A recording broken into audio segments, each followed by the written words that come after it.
le ministre il ferait exactement ce que je fais là, j'en suis convaincu. Je ne sais pas ce que le ministre a reçu comme consigne de la part de je ne sais pas qui. Mais il y a quelque chose, M. le Président, il y a un os dans le fromage. Ça, c'est clair, il y a un os dans le fromage. Il y a quelque chose qui ne fonctionne pas.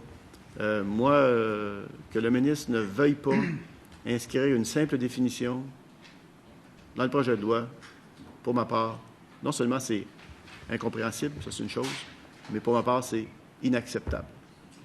L'éléphant est dans la pièce. Tout le monde l'a bien vu, encore chanceux qui ne bouge pas, qui reste tranquille dans le coin, là. Mais c'est pas vrai qu'on va laisser passer ça. Vous savez, je discutais avec ma collègue de Saint-Hyacinthe tantôt, puis elle me disait que l'ennemi numéro 1 présentement dans le projet de loi, c'est l'expropriation, puis on va y arriver plus tard. Moi, je répondrais à ma collègue de Saint-Hyacinthe que je pense qu'on peut pratiquement les mettre sur le même pied d'égalité. L'expropriation dont on verra ce qu'il en est plus tard et la fracturation. S'il y a vraiment quelque chose qui préoccupe les gens, là, moi, je lève mon chapeau, M. le Président. Vous savez, à l'époque, j'en ai parlé en 2009, 2010, 2011, les regroupements, notamment sur la Rive-Sud, il y en a aussi sur la Rive-Nord, là.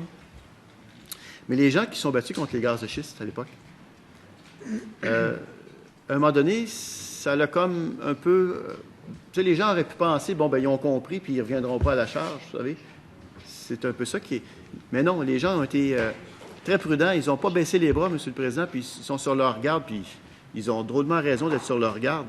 Quand je regarde que le ministre ne veut pas mettre le mot fracturation dans un projet de loi, moi, je suis assez convaincu que si on fait un sondage rapide, là, est-ce que vous êtes pour ou contre le fait qu'on mette la définition de fracturation dans le projet de loi? D'après moi, M. le Président, à part les collègues ici présents de la partie gouvernementale, là, je pense qu'on aurait, puis à part évidemment les pétrolières et gazières, peut-être, là, mais pour ce qui est de la population en général, là, des gens qui, M. le Président, s'investissent dans notre démocratie en s'impliquant, parce que c'est ça qu'ils font. Ils s'impliquent, puis il faut qu'ils s'impliquent, c'est parfait. Mais ils aimeraient bien mieux s'impliquer dans d'autres choses que toujours se battre contre cette fichue menace-là de fracturation. Puis je le répète, puis je l'ai dit hier, puis je le répète au ministre, si le ministre nous dit que c'est tellement compliqué pour obtenir un permis puis une autorisation, puis c'est moi le ministre qui va donner le permis, c'est tellement compliqué qu'il n'y a pas une industrie qui va vouloir s'aventurer dans les dédales du projet de loi pour réussir à obtenir la possibilité peut-être de... Bien, si l'objectif du ministre, c'est d'y mettre fin à la fracturation hydraulique, bien, on l'écrit. Ça va à l'article 1, là. Hein? Puis lors de la numérotation, là, on changera l'ordre, puis l'article 1, ça sera au Québec, Basse-Terre du Saint-Laurent, Vallée du Saint-Laurent, aucune fracturation hydraulique. Bingo, M. le Président, ça serait réglé.